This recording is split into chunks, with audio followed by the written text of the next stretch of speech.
Saudara-saudari terkasih dalam Kristus, hari ini Selasa 3 September 2024 merupakan peringatan wajib Santo Gregorius Agung, Paus Pujangga Gereja.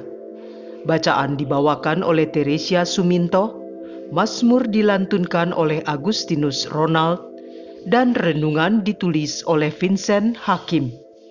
Selamat menekuni Sabda Allah. Mari kita semakin mengasihi, semakin peduli, semakin bersaksi.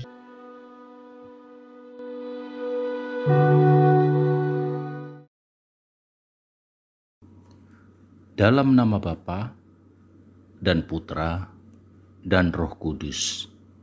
Amin.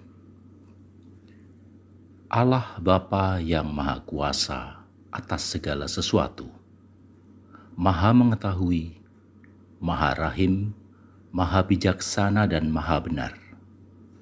Engkau telah memberi kami akal budi untuk berpikir kritis, untuk memilah dan memilih hal baik dan yang buruk, yang benar dan yang salah, serta memahami makna kehidupan. Bukalah mata hati kami dengan kuasa firman-Mu yang hidup. Tuntunlah kami dengan sifat rendah hati, seperti yang telah diteladankan oleh Putra Tunggal-Mu, Yesus Kristus. Doa ini kami unjukkan kepadamu dengan perantaraan Putra-Mu, Yesus Kristus, dalam persatuan dengan Roh Kudus, kini dan sepanjang masa. Amin. Bacaan dari surat pertama Rasul Paulus kepada jemaat di Korintus. Bab 2 ayat 10b sampai 16. Saudara-saudara, Roh menyelidiki segala sesuatu, bahkan hal-hal yang tersembunyi dalam diri Allah. Siapa gerangan di antara manusia yang tahu apa yang terdapat di dalam diri manusia selain roh manusia sendiri yang ada di dalam dia? Demikian pula tiada orang yang tahu apa yang terdapat di dalam diri Allah selain roh Allah. Kita tidak menerima roh dunia, tetapi roh yang berasal dari Allah, supaya kita tahu apa yang dikaruniakan Allah kepada kita. Dan karena kami menjelaskan hal-hal rohani kepada mereka yang mempunyai roh, kami berbicara tentang karunia-karunia Allah dengan perkataan yang diajarkan kepada kami, bukan oleh hikmat manusia, tetapi oleh roh. Tetapi manusia duniawi tidak menerima apa yang berasal dari roh Allah, karena hal itu adalah suatu kebodohan. Ia tidak dapat pula memahaminya, sebab hal itu hanya dapat dinilai secara rohani. Sebab manusia rohani menilai segala sesuatu, tetapi ia sendiri tidak dinilai oleh orang lain. Sebab siapakah yang mengetahui pikiran Tuhan, sehingga ia dapat menasihati dia? Tetapi kami memiliki pikiran Kristus. Demikianlah sabda Tuhan.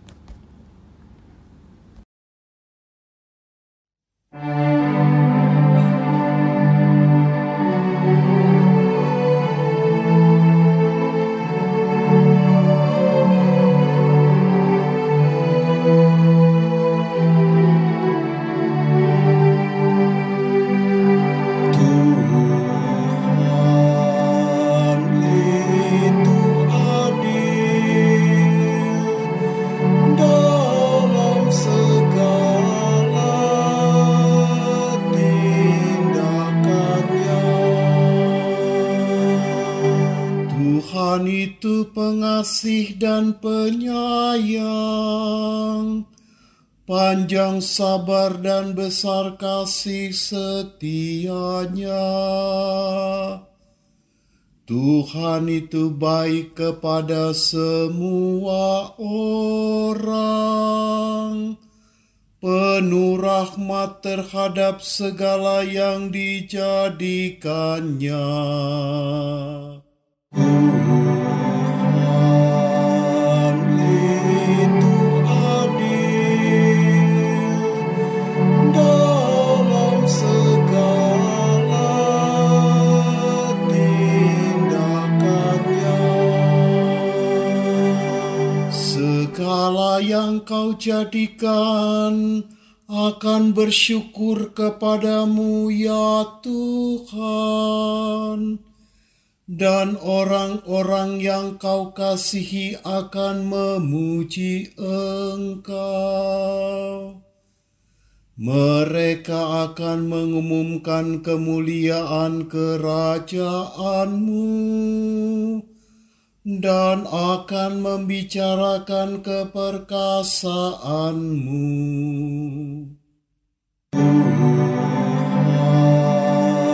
itu adil dalam segala tindakannya,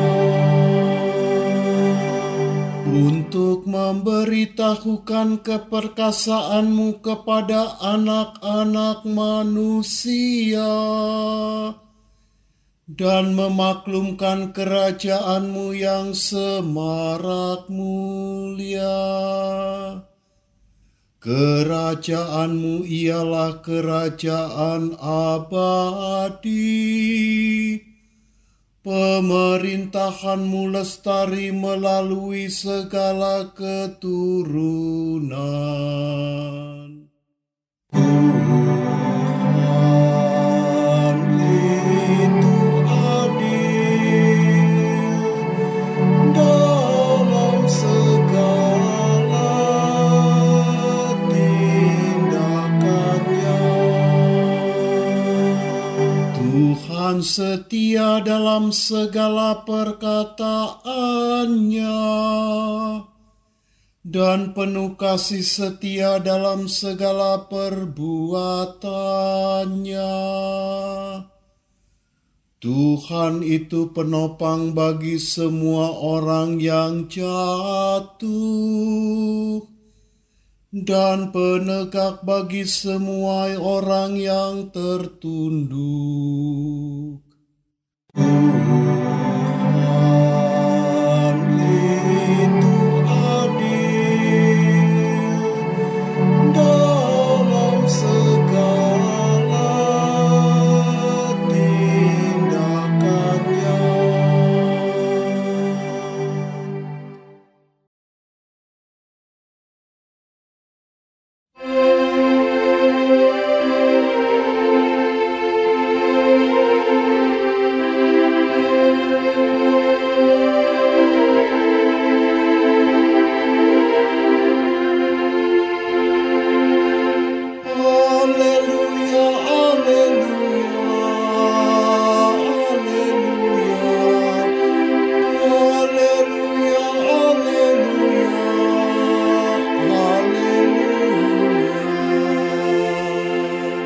Seorang nabi besar telah muncul di tengah kita,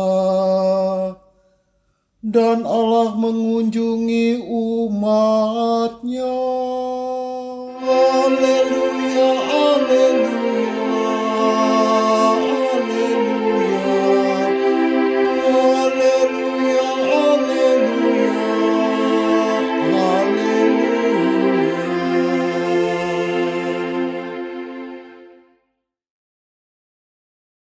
Inilah Injil suci menurut Lukas. Bab 4 ayat 31 sampai 37.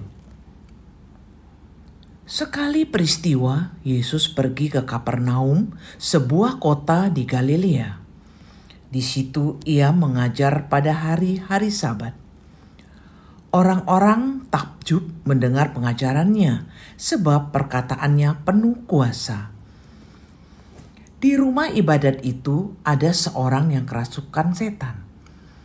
Ia berteriak dengan suara keras, "Hai engkau Yesus orang Nazaret, apa urusanmu dengan kami? Engkau datang hendak membinasakan kami?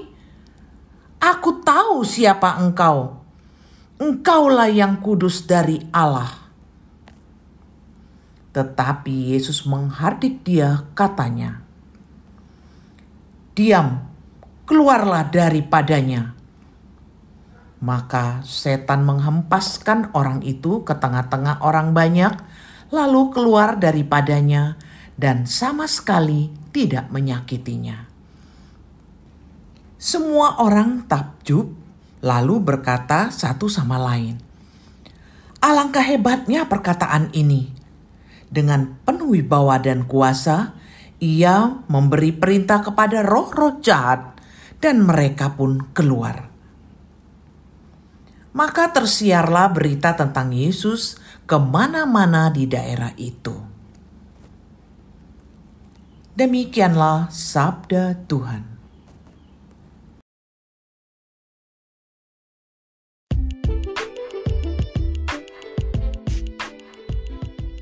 Sabda Yesus berkuasa atas dosa dan maut. Renungan dibawakan oleh Vincent Hakim.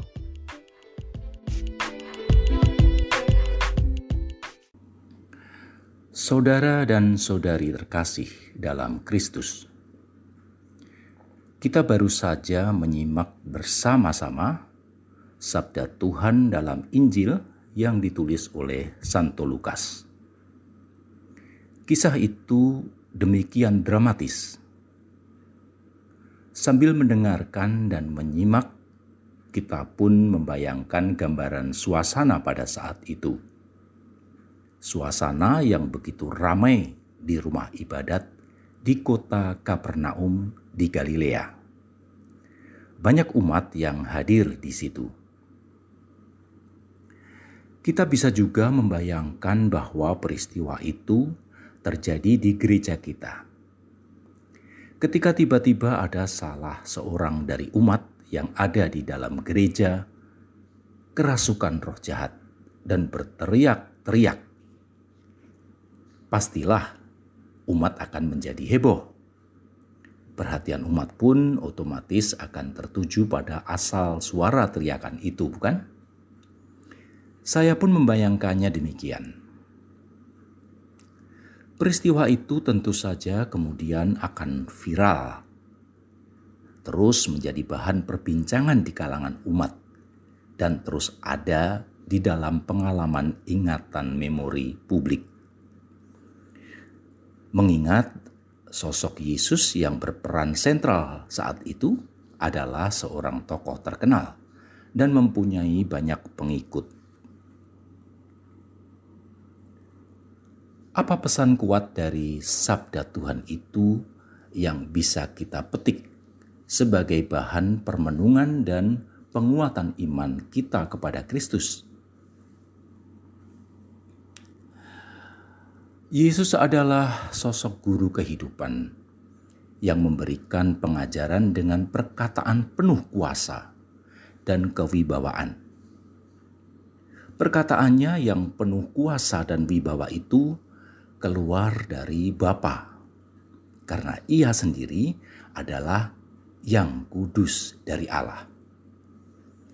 Perkataan yang penuh kuasa dan sangat berwibawa itu ditunjukkannya secara langsung ketika menghardik setan yang merasuki tubuh seorang pemuda. Orang yang hadir kala itu pun sangat takjub.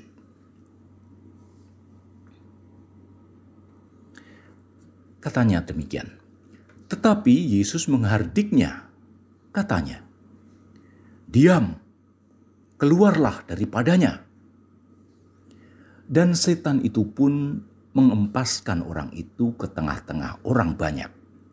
Lalu keluar daripadanya dan sama sekali tidak menyakitinya.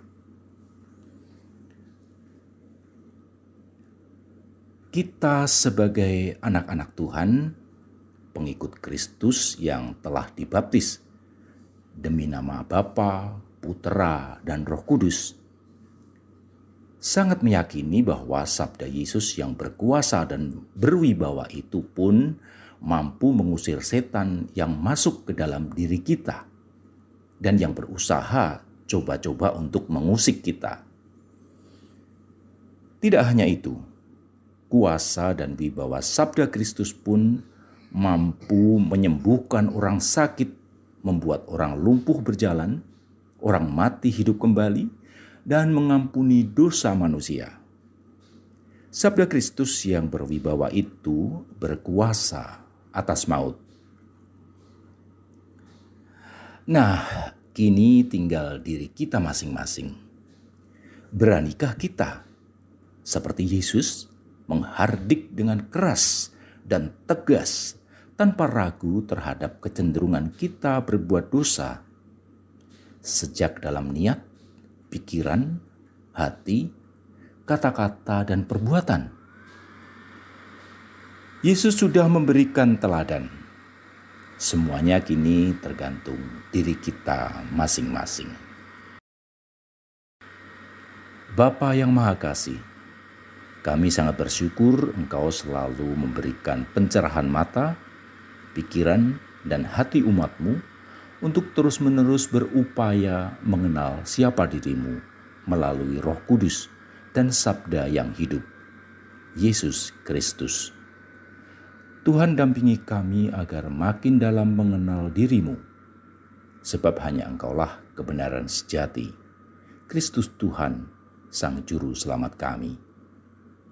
Amin. Dalam nama Bapa dan Putra dan Roh Kudus. Amin.